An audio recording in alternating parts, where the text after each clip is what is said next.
विकास आपकी सोच के हिसाब से नहीं हो पा रहा है, बेरोजगारी है, शिक्षा है, स्वास्थ्य है, इन जैसे जो तमाम मुद्दे दशकों से चले आ रहे हैं, उसका उचित समाधान हो नहीं पा रहा है। तो यह राजनीतिक संगठन के साथ यह इसके समाधान की दिशा में लोगों से मिलने के लिए तत्पर हुआ है, और इसका मानना है कि नहीं, अगली जो व्यवस्था आने वाली है, अगले जो चुनाव 2025 के चुनाव होने वाले हैं, ये पार्टी प्रखंड लेवल पर बनेगी और फिर पंचायत स्तरीय बनेगी। तो आपको अगर विधायक का टिकट मिलेगा तो मैं मानता हूं कि आपको विधायक के लिए एक टिकट मिलती है। इस प्रकार से जब विधायक की टिकट मिलती है तो वहां से पार्टी लोग अपना अपना जो उम्मीदवार होते हैं उसको मनोनीत करते हैं।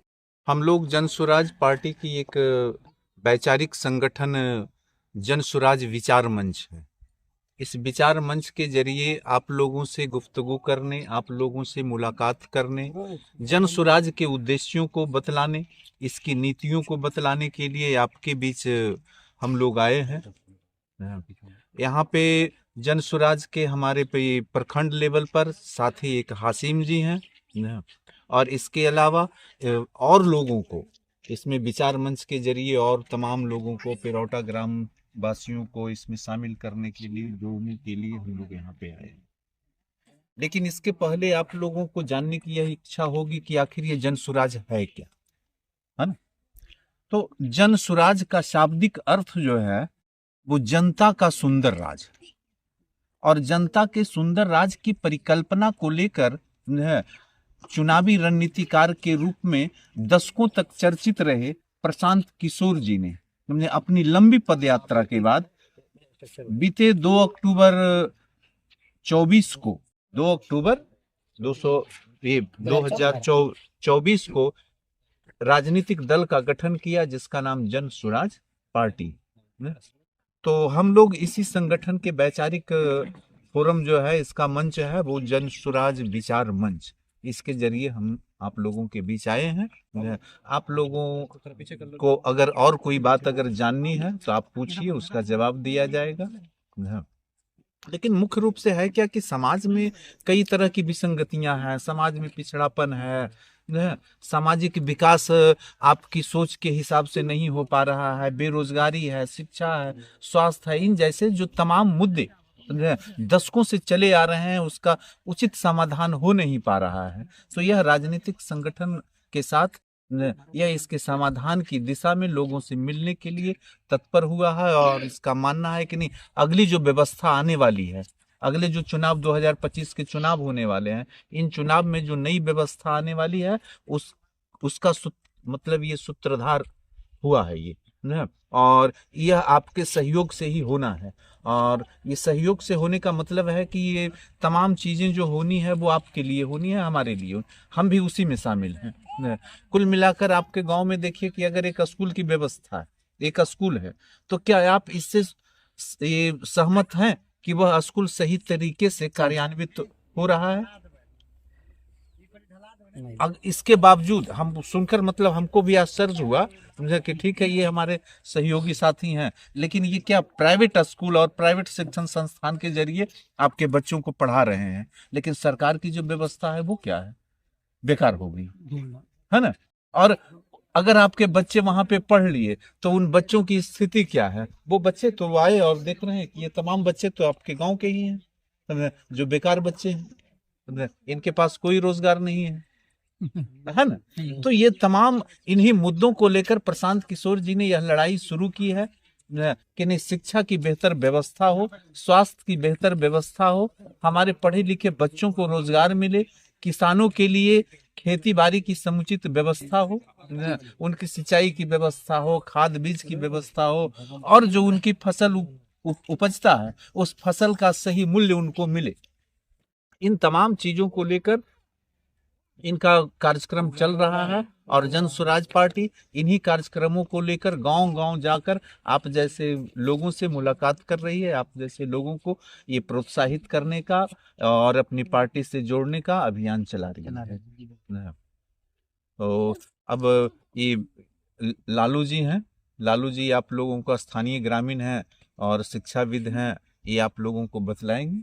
सबसे पहले इस सभा में उपस्थित सभी ग्रामवासी एवं अभिभावकगण और साथ ही साथ मेरे प्यारे बच्चों, सबसे पहले मैं आप सभी का हार्दिक अभिनंदन करता हूँ और मैं इस मंच के माध्यम से ये बताना चाहता हूँ कि आज पूरे भारत बिहार में जन स्वराज पार्टी एक ऐसी पार्टी बनी है जिसकी चर्चा गांव-गांव तक बनी हुई है। 2 साल पहले 3 साल पहले हम लोगों ने देखा करते थे कि जन स्वराज का नाम आज इतना चर्चित है, उतना चर्चित नहीं था। तो आज मैं देख रहा हूं कि जो बिहार की स्थिति है, शिक्षा, स्वास्थ्य, पर्यावरण इत्यादि जैसे मुद्दे पे हमारी जो वर्तमान सरकार है, इस मुद्दे को निपटने में नाकामयाब हो रही है।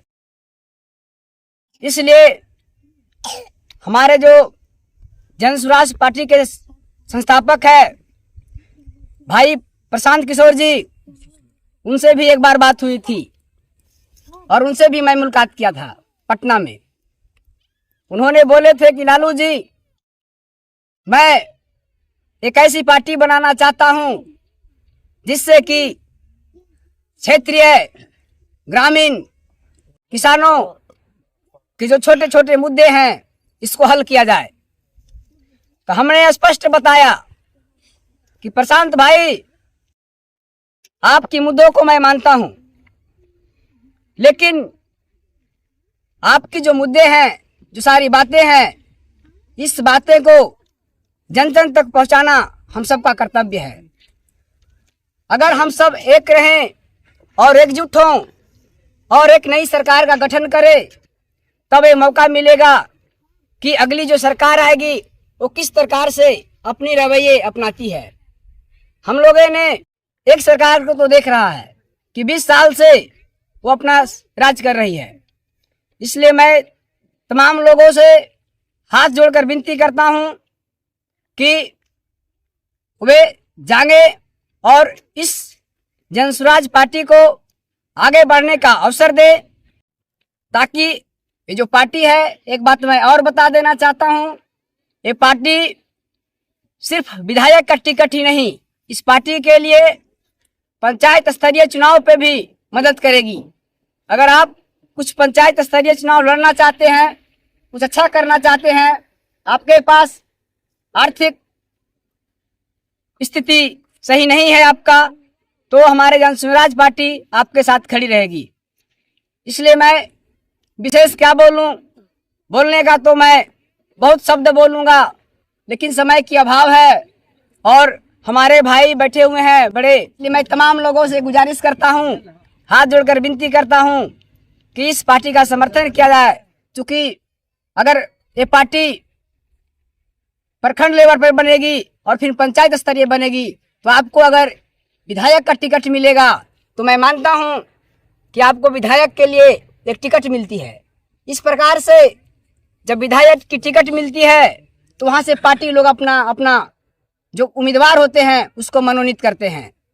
तो इसी जरिए मैं ये बताना चाहता हूं कि ये जो है मुखिया का भी टिकट देने का काम करेंगे। अगर आप अच्छा काम करेंगे तो आपको हमारे जन स्वराज पार्टी की तरफ से आर्थिक मदद मिलेगी और आपको बढ़ने का अवसर मिलेगा। क्यों कि आज एक गरीब का बेटा मुखिया नहीं बन सकता, एक गरीब का बेटा सरपंच नहीं बन सकता, एक गरीब का बेटा कोई भी पद नहीं ले सकता। तो आपका एक विकल्प है मात्र प्रशांत भाई। इसलिए मैं तमाम लोगों से बार बार निवेदन करता हूं कि आप लोग भी अधिक से अधिक संख्या में इस बात को फैलावें और मैं इन्हीं चंद शब्दों के साथ अपनी वाणी को विराम देता हूं। जय हिंद, जय भारत।